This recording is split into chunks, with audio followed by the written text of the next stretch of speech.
बुजुर्गों, माताओं, बहनों, मेरे तमाम नौजवान युवा साथियों, आज जिस उद्देश्य से हम लोग आए हैं, कहना अतिशयोक्ति नहीं होगा कि कहीं ना कहीं हम लोगों से पहले आप लोगों ने उस बात का मन बना लिया है। हमारे प्रधानमंत्री जी ने हम तमाम एनडीए के साथियों को ये लक्ष्य बाद में दिया कि आपको 400 सीटें जीतकर आपको लाना है, पर उससे पहले ये संकल्प देश की जनता और विशेष तौर पर हमारे बिहारी साथी ले चुके हैं कि पुनः तीसरी बार मौजूदा प्रधानमंत्री आदरणीय नरेंद्र मोदी जी को देश का प्रधानमंत्री बनाना। आज यही बस एक आग्रह पुनः आप लोगों से करने आया हूं। चुनाव की पूर्व संध्या है, नामांकन का दौर शुरू हो गया और आज मैं जिस नामांकन के लिए आया हूं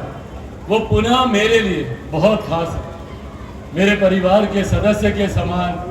मेरे साथी, मेरे भाई, अब छोटे भाई बड़े भाई वो हम लोग बाद में तय कर लेंगे विवेक ठाकुर जी, आज मुझे ईमानदारी से बहुत खुशी है और मैं एनडीए के तमाम साथियों को विशेष तौर पर धन्यवाद दूंगा। जिस तरीके से इन्होंने प्रत्याशी के रूप में, अभी भी मौजूदा सांसद है, पर जब लोकसभा में जाकर आप लोगों के विषय को उठाने का काम करेंगे, आप लोगों की समस्याओं का समाधान करने का काम करेंगे, तो मुझे उम्मीद ही नहीं, विश्वास है कि इनमें वो जुझारूपन है, इनमें वो तत्परता है। हम लोगों ने पिछले कुछ समय बिताए, एक बार के लिए आप सबसे क्षमा भी चाहूँगा, माफ़ी भी चाहूँगा कि पिछली बार आया था जिसके लिए कहीं ना कहीं चूक हमसे भी हुई, पर आज आपको और पूरी जनता को ये विश्वास दिलाकर जाना चाहता हूँ कि जिस दिन विवेक भाई जीतकर भारतीय संसद लोकसभा में जाएंगे, उस दिन से नवादा लोकसभा के विकास को कोई नहीं रोक सकता है। ये मैं भी आपको विश्वास दिलाना चाहता हूं। साथियों,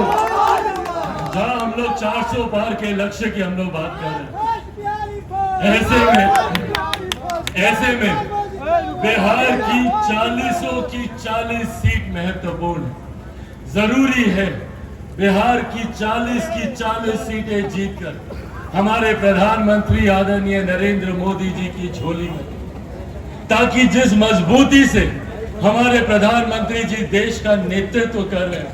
जिस मजबूती से हमारे देश को वो मजबूती प्रदान करने का कार्य कर रहे हैं, आज एक भारतीय होने के नाते भैया हम सबको गर्व होता है। आप देश के किसी कोने में चले जाइए, दुनिया के किसी कोने में चले जाइए, जिस तरीके से भारत का डंका बज रहा है, जिस तरीके से विदेशों में भारत और भारतीयों को सम्मान की दृष्टि से देखा जा रहा है, जब दूसरे देशों के राष्ट्रीय अध्यक्ष जब भारत आते हैं तो भारत की गौरव गाथा वो गाते नहीं थकते। ये स्वाभिमान, ये अभिमान हमें हमारे प्रधानमंत्री आदरणीय नरेंद्र मोदी जी ने देने का काम किया। हमारे प्रधानमंत्री जी ने हर क्षेत्र, हर वर्ग के विकास की चिंता की। सबसे पहले तो देश की अर्थव्यवस्था, जो आज से 10 साल पहले तक भैया हम में से किसी को नहीं पता थी कि कहां जा रही है, कौन से नंबर पर है, कौन से पायदान पर है, पर आज सोचिए दुनिया की किसी एक कॉन्टिनेंट की नहीं, पूरी दुनिया की जितने भी देश हैं उसमें 5वीं सबसे बड़ी अर्थव्यवस्था भारत की है। ये हम लोग के लिए गर्व की बात है और प्रधानमंत्री जी का लक्ष्य है कि अगले 5 साल में इसको तीसरी सबसे बड़ी अर्थव्यवस्था बनाना। जब लोग अर्थव्यवस्था की बात करते हैं तो सोचते हैं कि बड़े बड़े अर्थशास्त्रियों से जुड़ा हुआ यह विषय है, पर नहीं। जब देश की अर्थव्यवस्था मजबूत होती है तो हर राज्य का राजस्व बढ़ता है,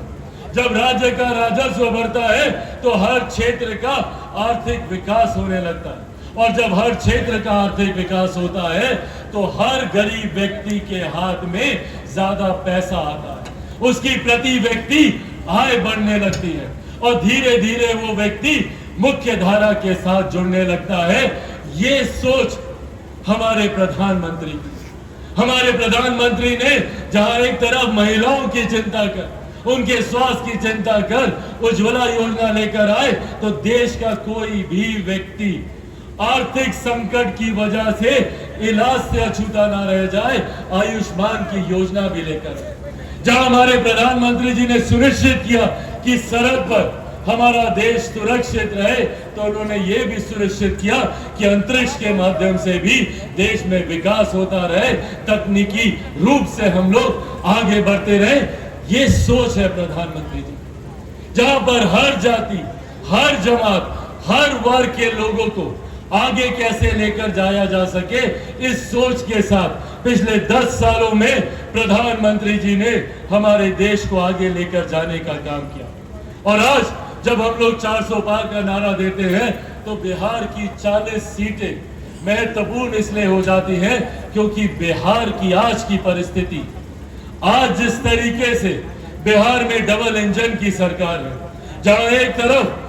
देश में एनडीए गठबंधन का नेतृत्व, एनडीए की सरकार का नेतृत्व हमारे प्रधानमंत्री जी कर रहे हैं, तो वहीं बिहार में एनडीए सरकार का नेतृत्व हमारे मुख्यमंत्री आदरणीय नीतीश कुमार जी कर रहे हैं। जहां एक तरफ प्रधानमंत्री जी की सोच है, तो वहीं उस सोच को धरातल पर उतारने के लिए यहाँ मुख्यमंत्री जी और प्रधानमंत्री जी जिस हिम्मत के साथ, जिस साहस के साथ वो बार बार डबल इंजन की सरकार का वो आह्वान करते हैं, उसका उदाहरण बगल के राज्य उत्तर प्रदेश में हम लोगों ने देखा। कितना जरूरी है केंद्र की सोच वाली सरकार राज्य में भी हो, ताकि जो विरोधाभास है उसको समाप्त किया जा सके। और आज हमारे प्रदेश का ये सौभाग्य है कि एक लंबे समय के बाद हम लोगों को वो डबल इंजन की सरकार मिली। ऐसे में जरूरी है कि अब ये डबल इंजन की सरकार लंबे समय तक कायम रहे। उसके लिए बिहार से हर एक सांसद का जीत कर जाना जरूरी है। 2019 में जब आप सबने तमाम परिस्थितियों के बावजूद बिहार से 40 में से 39 सीटें आप लोगों ने जीत कर दी थी, उस वक्त हमारे गठबंधन में महज 3 दल थे। भारतीय जनता पार्टी थी, लोक जनशक्ति पार्टी थी, जनता दल यूनाइटेड थी। पर आज हम लोग का गठबंधन और मजबूत हुआ। आज हमारे गठबंधन में 2 और मजबूत दल जुड़े, जहां एक तरफ राष्ट्रीय लोक मोर्चा, हमारे आदर्श, हमारे अभिभावक आदरणीय उपेंद्र कुशवाहा जी के आने से हम लोग को मजबूती मिली है, तो वहीं पूर्व मुख्यमंत्री आदरणीय जीतन राम मांझी जी की पार्टी के आने से भी हमारे गठबंधन को एक नई ताकत मिलने का काम हुआ। ऐसे में ये विश्वास हम सब का है